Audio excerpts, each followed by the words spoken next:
Chapter 3 Jainism and Buddhism. India saw a rise of two great religions, Jainism and Buddhism, in the 6th century BCE. In the beginning, the Vedic religion of Brahmanical religion was very simple and it was very easy to understand. But slowly many defects cropped up and this religion became very complex and expensive. In the beginning of the early वैदिक time, जो हमारे हिंदुस्तान की एक religious practice थी, या कह सकते हैं कि वैदिक रिलीजन शुरुआत में तो बहुत ही सिंपल रहा, बहुत ही अंडरस्टैंडेबल रहा और लोगों को सही और सिंपल लगता था.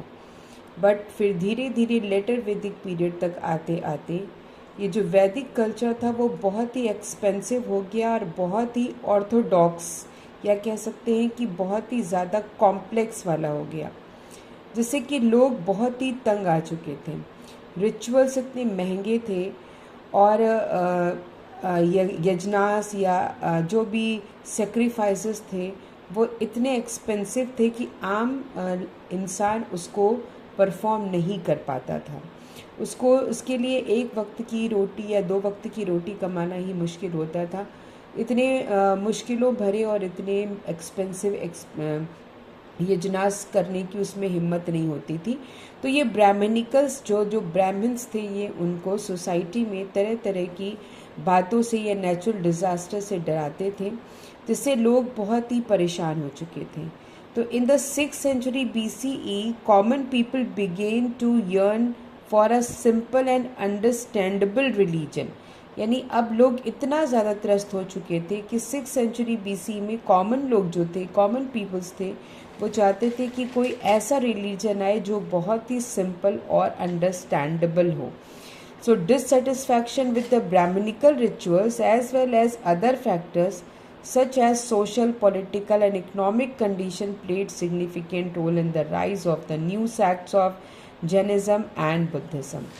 तो जो ब्राह्मणिकल रिचुअल्स का से जो लोग डिससेटिस्फाइड थे, यानी कि ये ब्राह्मण्स तरह तरह की चीज़ों से लोगों को डराते थे कि अगर आपके ने ये यज्ञ नहीं कराया तो आपके घर में संतान पैदा नहीं होगी, अगर आपने ये पूजा पाठ कर्म कांड नहीं कराया तो आपके यहाँ खेतों में फसल अच्छी नहीं होगी, जिससे कि लोग डरते थे. क्योंकि लोग और किसी से नहीं तो भगवान से तो डरते ही हैं. तो इस वजह से उनकी मजबूरी हो जाती थी कि ये इन एक्सपेंसिव सारी रिलीजियस सेरेमनीज़ को परफॉर्म करना.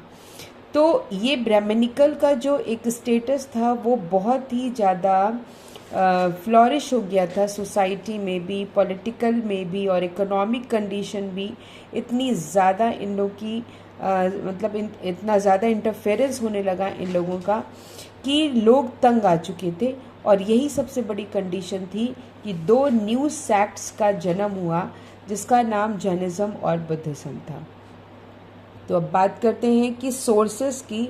तो सबसे पहले जो मोस्ट इम्पॉर्टेंट जो सोर्स जो प्रोवाइड हुए हैं जिससे कि जैनिज़्म और बुद्धिज़्म के बारे में जानकारी मिलती है, दैट वाज अंगास, त्रिपिटकास और जातकास. अंगास में टीचिंग है लॉर्ड महावीरा की, जो कि उनके डिसिपल्स यानी शिष्यों ने 12 पार्ट में इंक्लूड की है, जिसे कि अंगास कहा जाता था.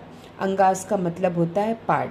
The angas are together called the Dvadashangi और most important of this anga is Acharanga Sutra, which deals with the code of conduct to be followed by the Jain monks. यानी जैन मॉन्क्स ने जो भी अपने धर्म संस्कार में रह करके जो कोड ऑफ कंडक्ट पाया था उससे रिलेटेड ये इंफॉर्मेशन देता है. अनदर इम्पॉर्टेंट अंगास जो हैं जैसे कि वाक्यास, परांगपति, जो कि बहुत ही पॉपुलर है, भागवत्री सूत्रा.